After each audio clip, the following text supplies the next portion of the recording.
Hace exactamente 2 años, Vladimir Putin miró a una cámara y dijo algo que, en ese momento muchos analistas occidentales descartaron como retórica vacía, como el bramido de un hombre acorralado intentando parecer más grande de lo que era.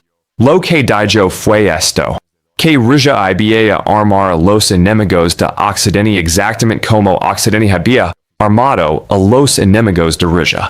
Exactamente.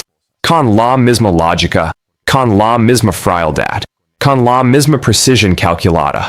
Esta madrugada, mis hermanos, esa promesa encontró su cumplimiento más devastador. El ojo más valioso que Estados Unidos tenía en el Medio Oriente. Un avión valuado en más de $700 millones. El cerebro volante de todas las operaciones aéreas de Washington en la región fue destruido dentro de la base más protegida del Golfo Pérsico. Y detrás de ese ataque hay una alianza que nadie en los medios convencionales quiere nombrar con claridad porque nombrarla significa admitir algo que cambia todo lo que creemos saber sobre esta guerra. Quedemos hasta el final porque lo que van a escuchar hoy no lo van a encontrar conectado de esta manera en ningún noticiero tradicional. Y cuando terminen de escucharlo, la promesa de Putin va a dejar de parecerles retórica para convertirse en lo que siempre fue, una joya de ruta. Hablamos primero de lo que fue destruido porque, sin entender el valor de ese objetivo no se puede comprender la magnitud de lo que ocurrió. La base aérea del Príncipe Sultan, ubicada en el desierto oriental de Arabia Saudita a unos 100 kilómetros al sureste de Riyadh, era el corazón operativo de la presencia militar estadounidense en toda la región. Ahí concentró Washington lo mejor que tenía.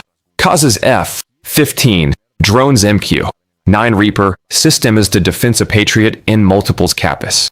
Y ahí sobre todo estaban los aviones E-3 Sentry. Esos gigantes blancos con el disco rotatorio sobre el fuselage que parecen salidos de una película de ciencia ficción pero que son completamente reales y completamente letales en términos de lo que hacen. Cada uno de esos aparatos costaba entre 300 y 700 millones de dólares. Pero el dinero es lo de menos en este análisis. Lo que tenían dentro no tienen precio. Un radar capaz de identificar objetos del tamaño de un balón de fútbol a 400 kilómetros de distancia. 400 kilómetros, mis hermanos. Eso le daba a Estados Unidos la capacidad de ver absolutamente todo lo que se movía en el espacio aéreo del Medio Oriente antes de que cualquier amenaza se acercara siquiera a rango de cometa. Era la torre de control volante. Los ojos de Washington sobre toda la región. La columna vertebral de la coordinación entre los casos americanos, israelíes y saudíes. Sin ese avión operativo, simplemente no hay guerra aérea coordinada. Pues bien, ese avión ya no existe. Irán lanzó un ataque combinado de misiles de crucero y drones contra la base del Príncipe Sultan. Un ataque que nadie esperaba con esa precisión. No porque nadie supiese que Irán era capaz de atacar, sino porque nadie imaginaba que tuviesen la capacidad de penetrar las defensas de esta base específicamente. Era la más protegida. Sistemas Patriot en múltiples capas, sistemas CRAM para interceptar cohetes y morteros, perímetro de defensa activa en todas las altitudes. Y sin embargo los misiles iraníes pairan. Los drones Shahid saturan los interceptors y el E-3 Sentry, el Ojo De Dios de Estados Unidos en el Medio Oriente, ardió en tierra dentro de su propio hangar.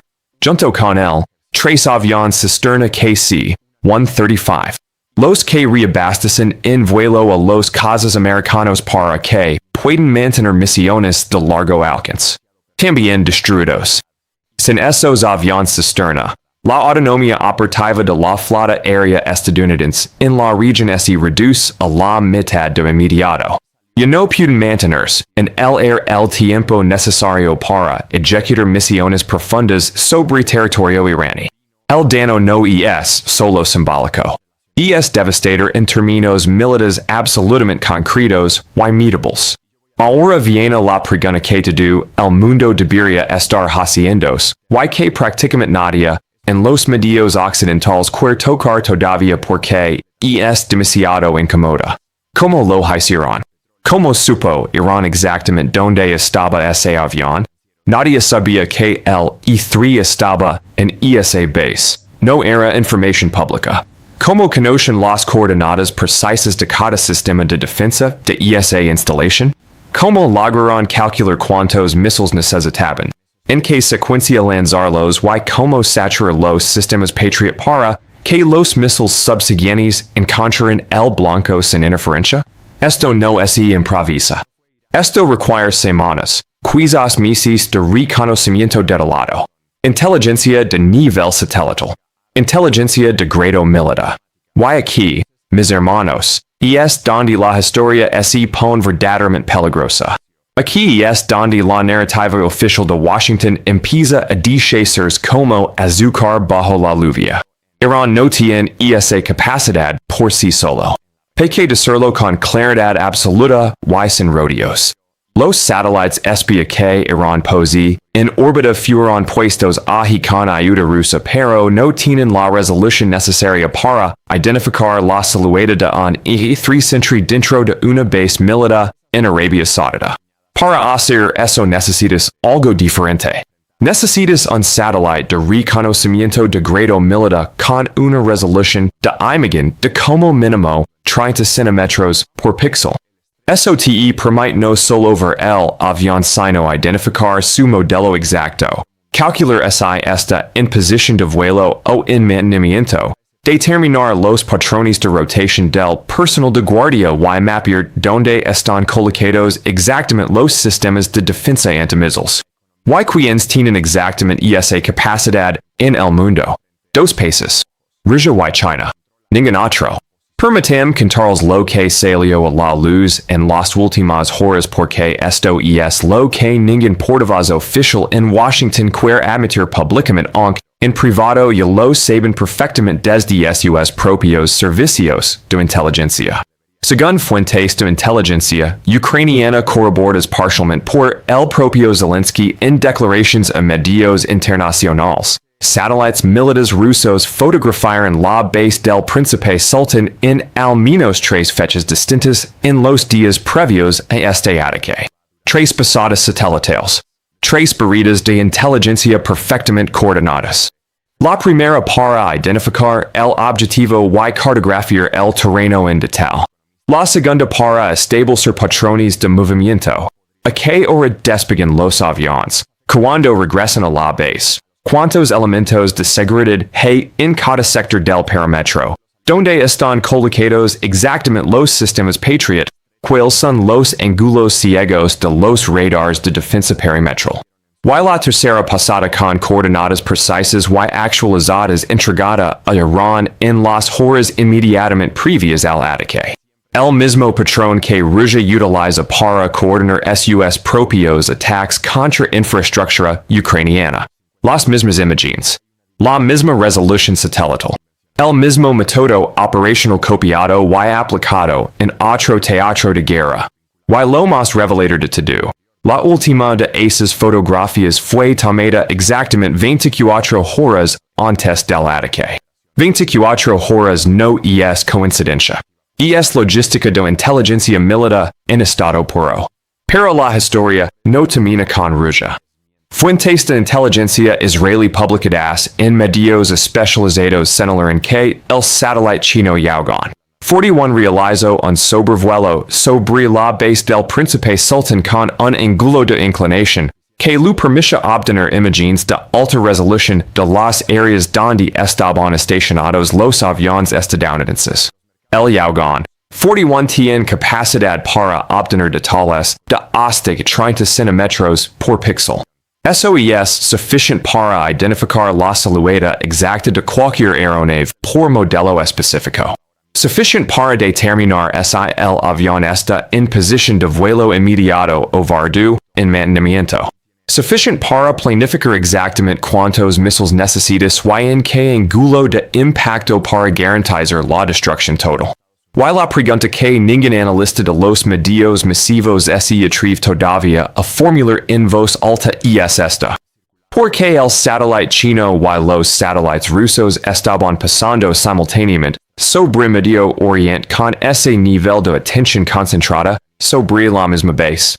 Yo sí la voy a decir porque para eso estamos aquí. China tiene intereses económicos de una magnitud casi incomprensible en Irán. Pekín firmó acuerdos de cooperación con Teherán por más de 400,000 millones de dólares en un horizonte de 25 años. China necesita el petróleo iraní. China necesita que Irán sobreviva como Estado funcional y como potencia regional. Y lo que más le conviene a Pekín en este preciso momento histórico es exactamente lo que está ocurriendo. Atar a Washington en múltiples frentes simultáneos para que no pueda concentrar sus recursos militares en el Pacífico y en la cuestión de Taiwán. Cada missile Patriot que Estados Unidos manda a Arabia Saudita es un missile Patriot que no está en Taiwán. Cada avión de combate que despliega en el Golfo Pérsico es un avión que no está en el Mar del Sur de China. Esto no es coincidencia. Esto no es geopolítica accidental. Es estrategia tridimensional ejecutada con una precisión que debería preocuparnos a todos. Y hablando de estrategia, volvemos a Putin. Porque lo que dijo hace 2 años no era retórica de hombre acorralado. Era una joya de ruta.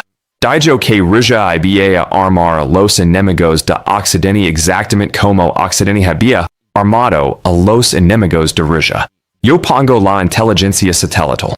Yo pongo las coordenadas. Tú pones los soldados y ejecutas el golpe. La guerra por delegación levada a su expresión más calculada y más letal que hemos visto desde el final de la Guerra Fría. El objetivo final siempre el mismo. Desgastar la capacidad militar de Washington.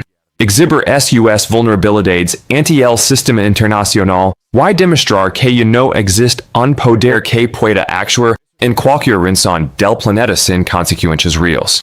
Putin lo prometió. Esta madrugada lo cumplió.